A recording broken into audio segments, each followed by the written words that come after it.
got so much motherfucking design on right now. Bring it down, bring it back, make it clap. I got 3 old guys on the block, bitches on the line, and you know. Assalamualaikum warahmatullahi wabarakatuh.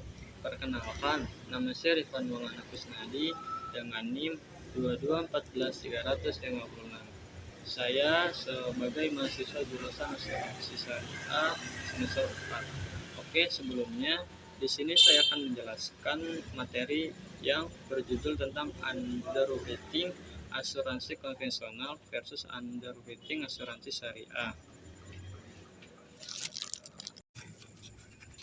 Baik, di sini saya akan mempresentasikan materi yang bertema tentang underwriting asuransi konvensional versus underwriting asuransi syariah. Next slide.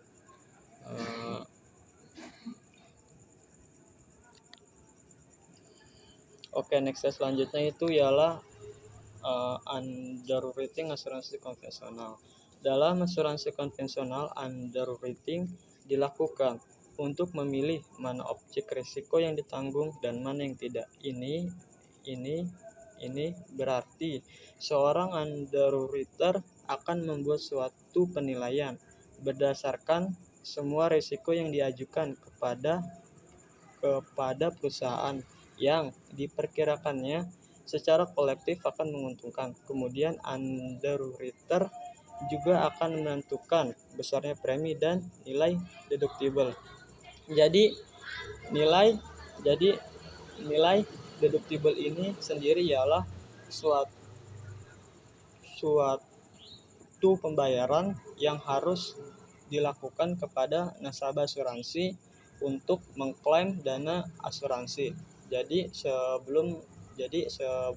sebelum nasabah ingin mencairkan dana asuransi, ia harus membayarkan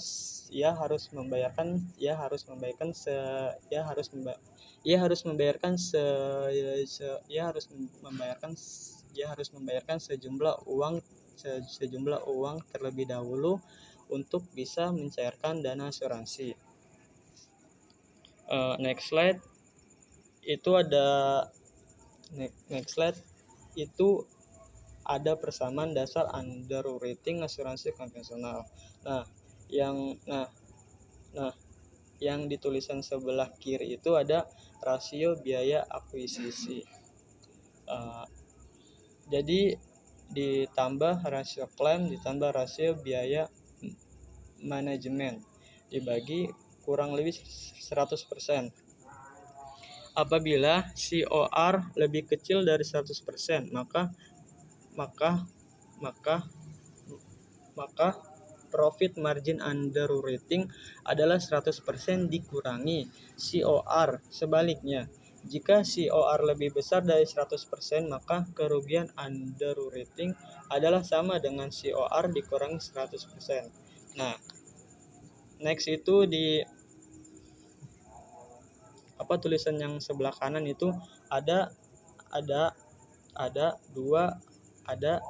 dua permasalahan yang muncul jika dilihat dari sudut pandang asuransi syariah.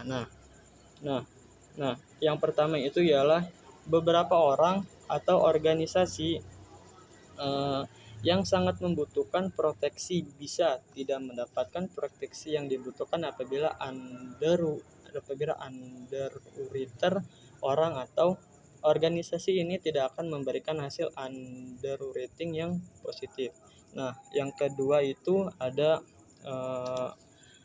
bahkan setelah memilih kelompok yang seharusnya mewakili orang organisasi yang diperkirakan akan memberikan keuntungan, underwriter akan tetap dapat mengalami berbagai kerugian yang signifikan.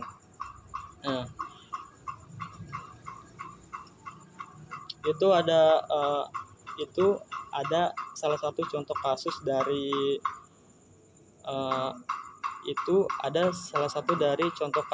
statistik industri di Amerika Serikat selama 20 tahun terakhir, di mana telah membuktikan hal tersebut dan menunjukkan bahwa hanya 2 tahun dari 28 tahun underwriter berhasil memperoleh keuntungan atau COR di bawah 100%. Kenyataan ini menunjukkan bahwa tidak hanya teori underwriting as konvensional yang tidak lagi valid atau tidak layak dengan kebutuhan saat ini, melainkan juga secara sengaja para underwriter asuransi konvensional di negara maju telah mengabaikan teori dan disiplin ilmu mereka dan sangat mengandalkan perolehan pangsa pasar dan juga mengandalkan pendapatan investasi untuk kompensasi kerugian underwriting. Ini berarti bahwa para underwriter konvensional telah mengabaikan koridor bisnis mereka, yaitu pola underwriting yang bijaksana.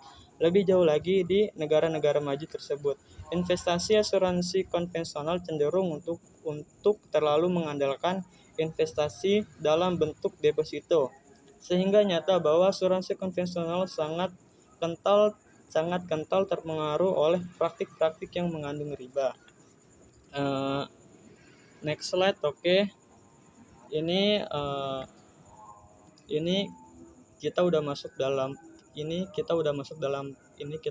dalam pembahasan underwriting asuransi syariah.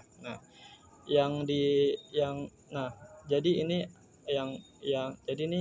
yang ditulisan sebelah kiri ini merupakan pengertian tentang underwriting asuransi syariah.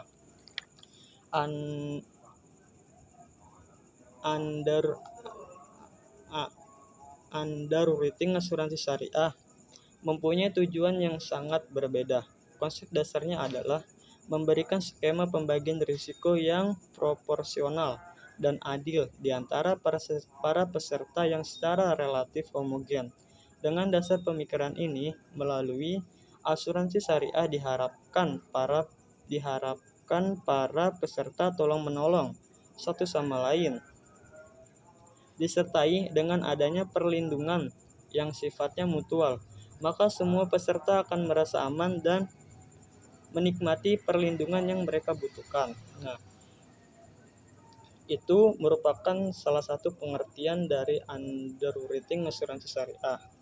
Terus yang di tulisan yang sebelah kanan itu ada peran underwriting asuransi syariah. Yang ke satu itu ialah menetapkan risiko yang relatif homogen dalam suatu kelompok peserta atau calon peserta. Yang kedua itu ialah menetapkan ruang lingkup perlindungan yang dibutuhkan oleh para peserta atau calon peserta dalam kelompok tersebut. Yang ketiga adalah menetapkan estimasi biaya secara keseluruhan yang dibutuhkan untuk memberikan perlindungan kepada para peserta tersebut. Yang keempat ialah mendistribusikan skema kontribusi yang proporsional dan adil yang selayaknya menjadi beban dari setiap peserta. Next slide itu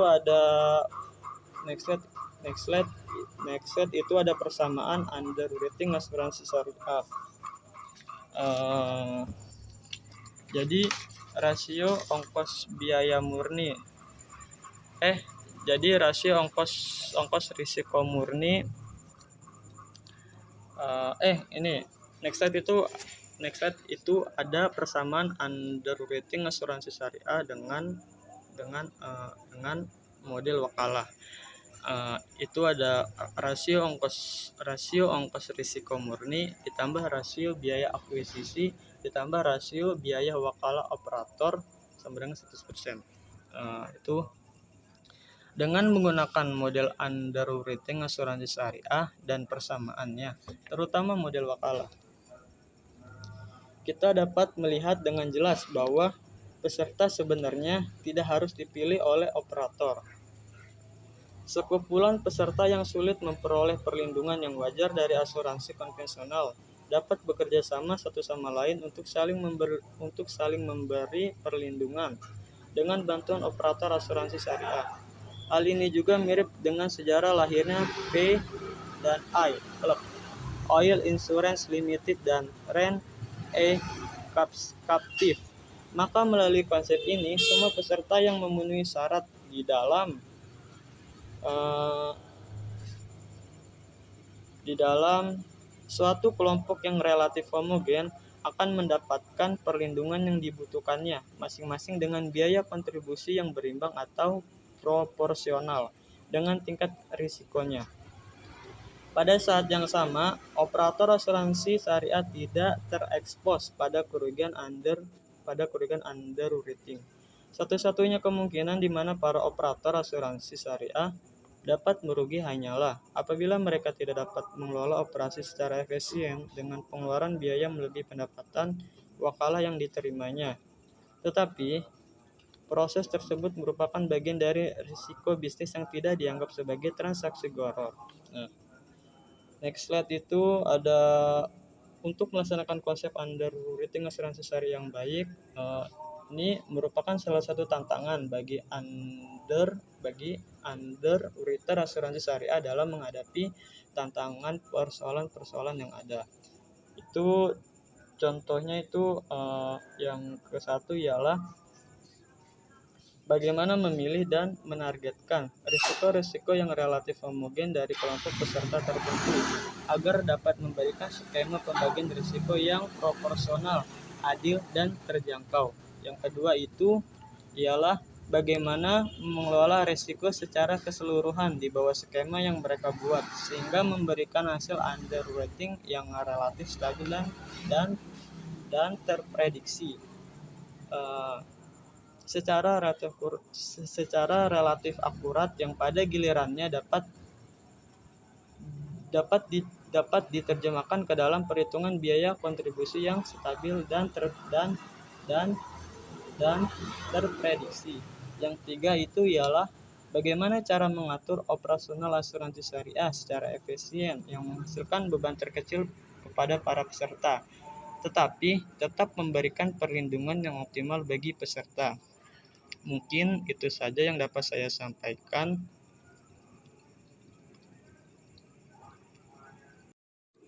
Mungkin itu saja yang dapat saya sampaikan atau penjelasan yang dapat saya sampaikan.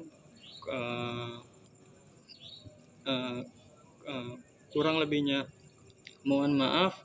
Wassalamualaikum warahmatullahi wabarakatuh.